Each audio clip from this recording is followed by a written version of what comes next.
Hello once again. So, as promised, now I will speak about the idea that we are in a dualistic universe or plane of existence and the transcendence of that one. And if you paid attention in the previous video, I actually left a clue why we are or how we are transcending this dimension of being. But just in case you didn't, basically speaking, everything is one and will forever be one. The fundamental structure of existence or being itself is unchanging, unchanged, and unchangeable forever, right? So everything is and will forever be a reflection of your consciousness, right? So everything is always based on resonance.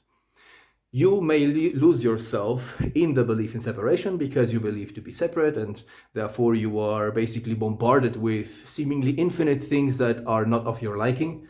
And because you do not see into the future, so to speak, or the seeming future, or a later now, you are very strongly bound to the perceptions that you hold, which are of a judgmental nature, and the fear that arises from the dangers that may lie ahead of you, and the desire to avoid the things that are not desirable to you.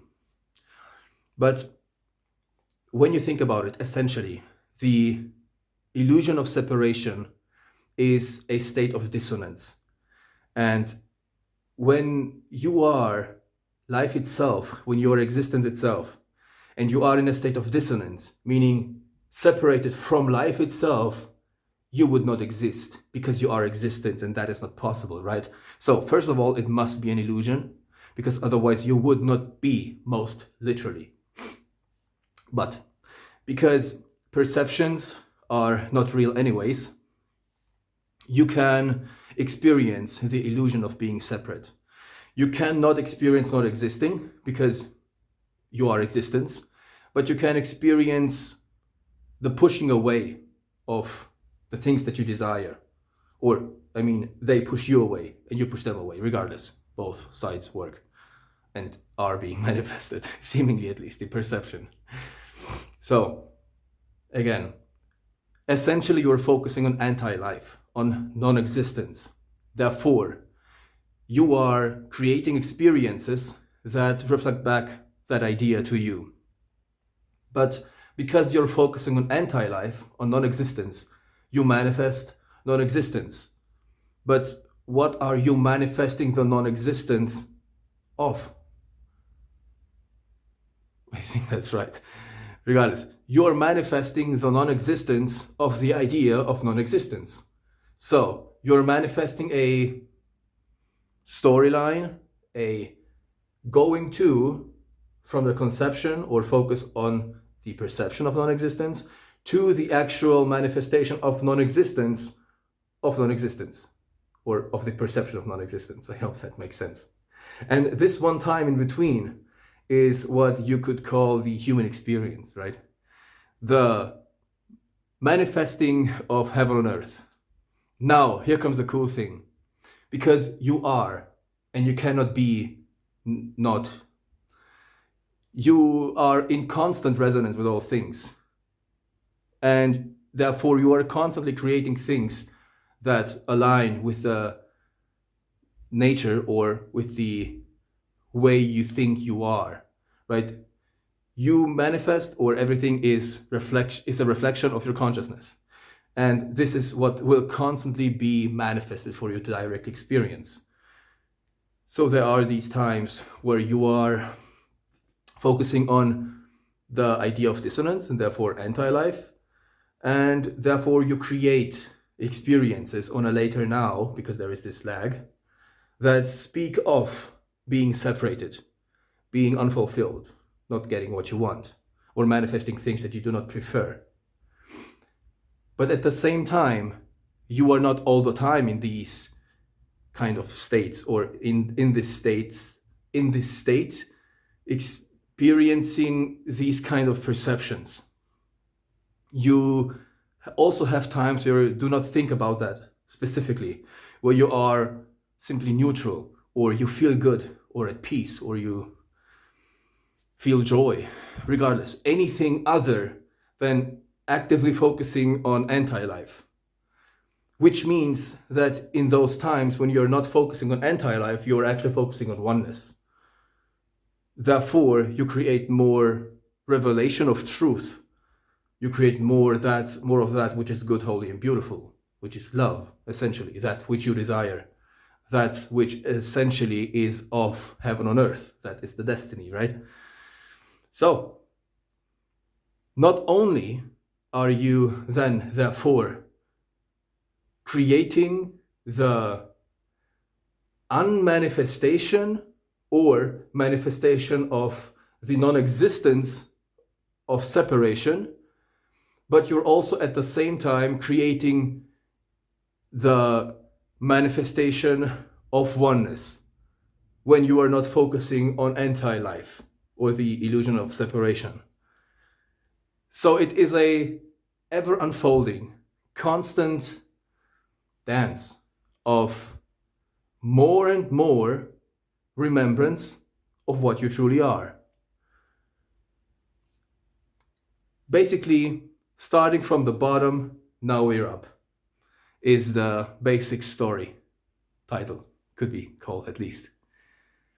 But this bottom was just a perception, and you were always up. You just conjured up in your mind the illusion that you are at the bottom, because you have truly simply forgot what you truly are. And that is very cool. What does that mean?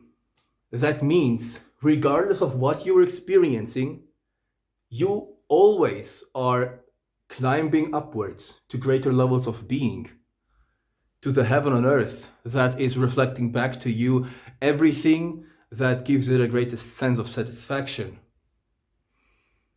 that is tailored specifically to you, to your unique expression of God, of existence itself. That is really cool. That means you cannot do anything wrong, regardless of what happens, regardless of what seemingly is taken away, or in which direction you are seemingly being pushed by the unfulfilling experiences. You grow. And once you are at the top, you will look back and be thankful for every single thing that happened, because then you truly understand and see the whole picture that has led you, or the way within that whole picture that has led you to the end destination, or to the one destination where you are now, which is just another stepping stone, or stepping something that you step on to get to the next level of your greatest version of being. So that is really cool. Separation does not exist. Literally. That is so crazy how everything works together. It is all just a not understanding what you truly are, not seeing your true power, and only seeing that which the eye see, and basically judge the things that you perceive from the perspective of the limited body mind, which is crazy that one even thinks that way. From my perspective now, because I know the truth, right, and I live it, and I've been practicing it for 12 years or something, therefore it is normal for me to think completely different. But then again, I was at the same place, and I also thought that way and lived my life that way, so I truly understand how it is possible for people to live that way. But therefore, I also know that it will all make sense. I've literally walked the path to full remembrance.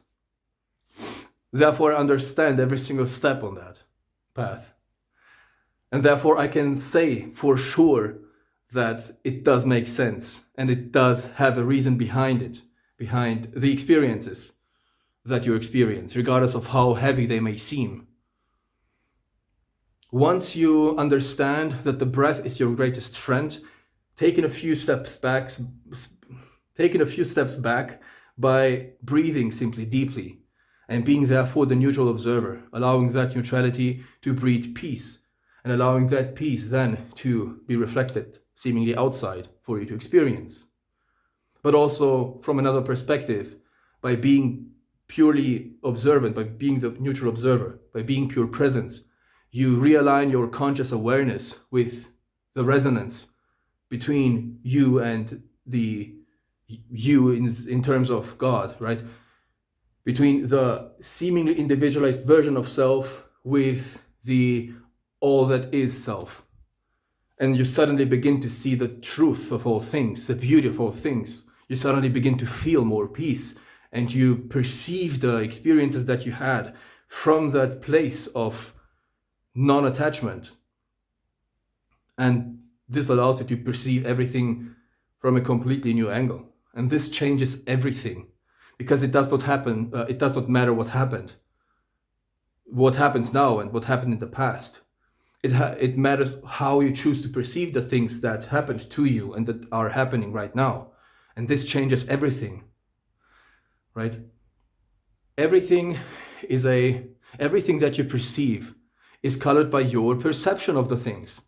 So when you allow yourself to take a step back and basically remove yourself from the seeming problem, from the seeming dissonance, from the negative emotions that you experience, and simply perceive them from a place of neutral observer, you place yourself into the state of oneness, of pure presence, peace.